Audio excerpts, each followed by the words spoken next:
Glory to God the Father and Son Yeshua Messiah. Jeremiah 49. Prophesies against Ammon.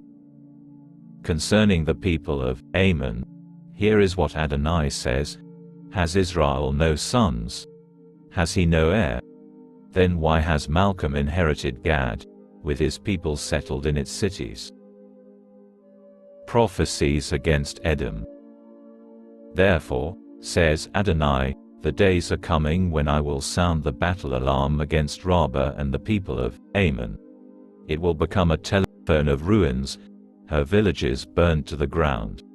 Then Israel will inherit from them who disinherited him, says Adonai. Wail, Heshbon, for Ai is doomed. Cry out, daughters of Rabbah. Wear sackcloth and mourn, running here and there among the sheep pens. For Malcolm will go into exile, together with his priests and officers. Why do you take such pride in the valleys, your well-watered valleys, rebellious daughter? You trusted in your riches and thought, who can attack me? I am bringing terror on you, says Adonai Elohei Svo, from every side. Each of you will be driven out headlong, with no one to gather the fugitives. But afterwards, I will bring back the exiles of Ammon, says Adonai. Concerning Edom, this is what Adonai Svo says: Is there no wisdom left in Teman? Have her wise men forgotten how to counsel? Has their wisdom vanished?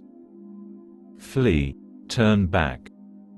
Hide yourselves well, you who live in Dedan, for I am bringing calamity on Esav, when the time for me to punish him comes.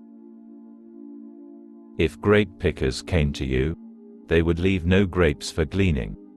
If thieves came at night, they would destroy until they were satisfied. So I, for my part, have stripped Esav bare, I have exposed his hiding places.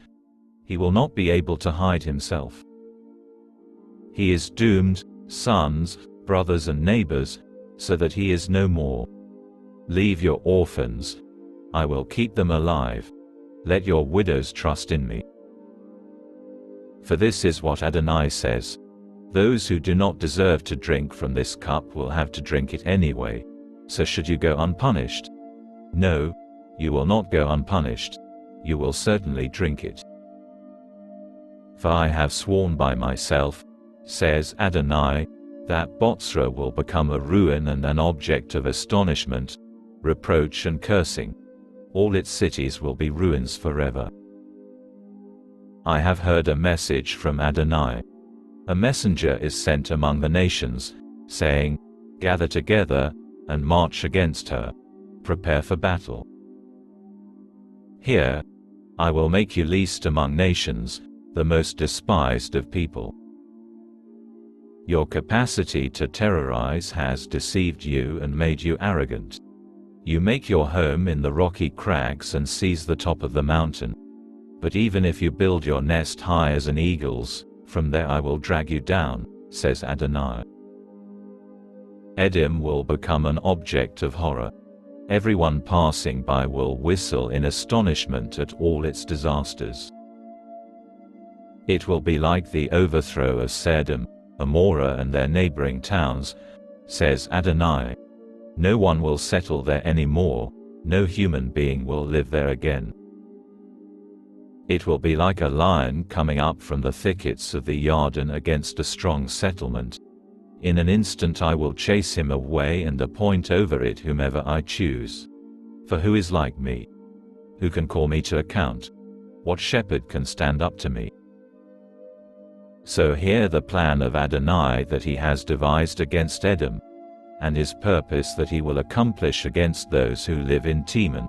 The least of the flock will drag them away. Their own pasture will be in shock at them. The earth quakes at the sound of their fall. Their cry can be heard at the Sea of Suf. Like a vulture he will soar, swoop down and spread out his wings against Botzra. On that day the hearts of Edom's warriors will be like the heart of a woman in labor. The prophecies against Damascus. Concerning Damasek, Hamat and Arpad are confused. Having heard bad news, they dissolve in fear, like the churning sea, which cannot calm itself. Damasek, weakened, turns to flee. Trembling has seized her. Anguish and pain take hold of her like the pains of a woman in labor.